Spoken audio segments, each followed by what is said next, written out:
Welcome to mysticism with Veronica. सभी को राम राम, मेरे सभी दर्शकों को।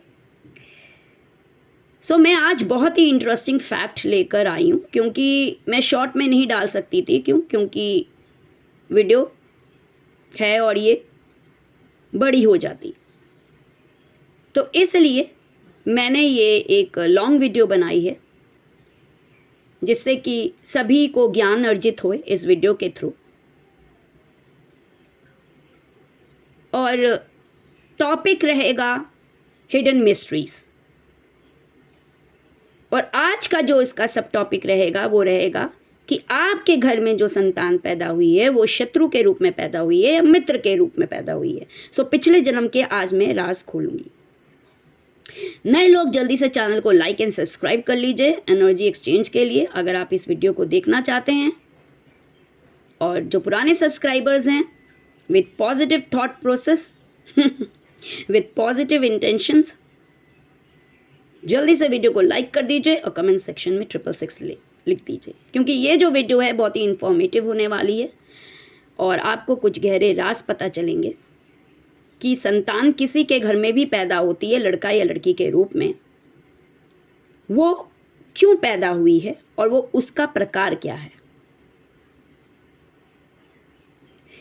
चलिए देर नहीं करते हैं और मैं आपको बताती हूँ पिछले जन्म के गहरे राज।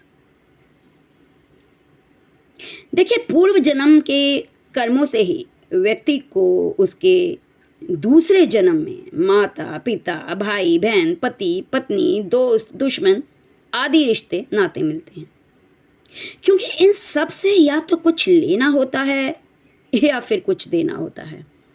इसी प्रकार इस जन्म में व्यक्ति की संतान के रूप में उसके पूर्व जन्म का कोई संबंध ही आता है।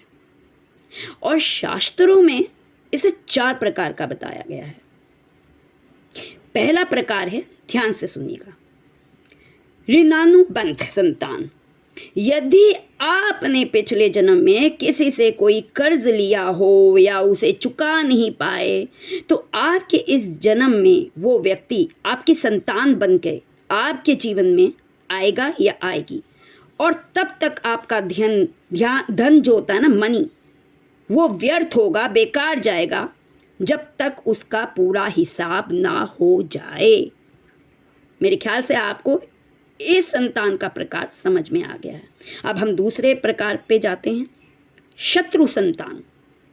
देखिए, पिछले जन्म में अगर किसी को दुख दिया है, दुखी किया है या किसी का बुरा किया है, या अगर आपके पिछले जन्म में कोई आपका दुश्मन था और वो आपसे अपना बदला नहीं ले पाया था, तो इस जन्म में वो आपकी संतान के रूप में आपका एक अहम हिस्सा बनता है या बनती है, और उसके कारण आपको जिंदगी भर परेशान ही रहना पड़ता है। मेरे ख्याल से आपको शत्रु संतान का प्रकार, ये रूप समझ में आ गया। अब हम चलते हैं तीसरे प्रकार की तरफ, वो है उदासीन संतान। देखिए, ऐसी संतान जो जहाँ पैदा होती है अपने माता पिता से कोई विशेष लगाव नहीं रखती है। माता पिता के दुख सुख से संतान को कोई वास्तव ही नहीं होता है, कोई मतलब ही नहीं होता है, और विवाह होते ही वो अपने माता पिता से अलग हो जाती है या अलग हो जाता है। अब हम चलते हैं आगे की तरफ, चौथे रूप की तरफ, सेवक संतान। देखिए, यह संतान श्रेष्ठ होती है।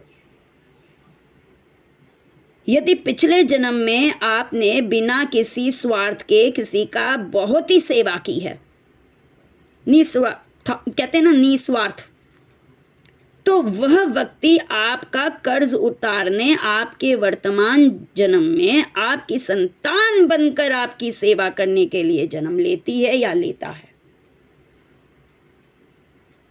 तो अगर किसी की फैमिली में कोई हाले में संतान पैदा हुई है, जब वो धीरे धीरे बड़ी होगी, तो आप देखिएगा उसका कौन सा प्रकार है, कौन सा रूप है, जो भी मैंने आपको समझाया।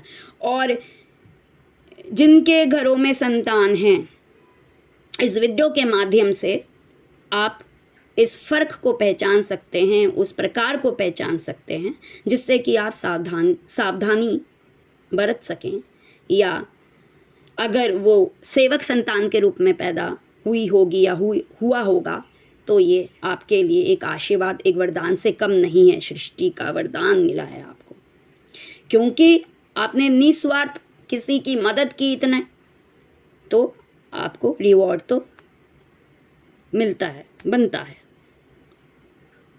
तो मेरे ख्याल से आपको ये 4 प्रकार के संतानों के बारे में बहुत अच्छे से पता चला है। अगर वीडियो पसंद आई तो वीडियो को ज़रूर लाइक करिएगा और कमेंट सेक्शन में 666 लिखना मत भूलिएगा, और लाइक और सब्सक्राइब करना भी ज़रूरी है। क्यों? क्योंकि एनर्जी एक्सचेंज हुई है, आप कोई ना कोई आप लोगों ने ज्ञान को अर्जित किया है इस वीडियो के माध्यम से, तो ज़रूर करिएगा। मैं नहीं चाहती हूँ कि कोई किसी को किसी प्रकार की आगे जाकर या अगले जन्म कोई परेशानी उठानी पड़े। हर हर महादेव, ओम नमः शिवाय, जय माँ काली। सभी का दिन मंगलमय हो। हर हर महादेव।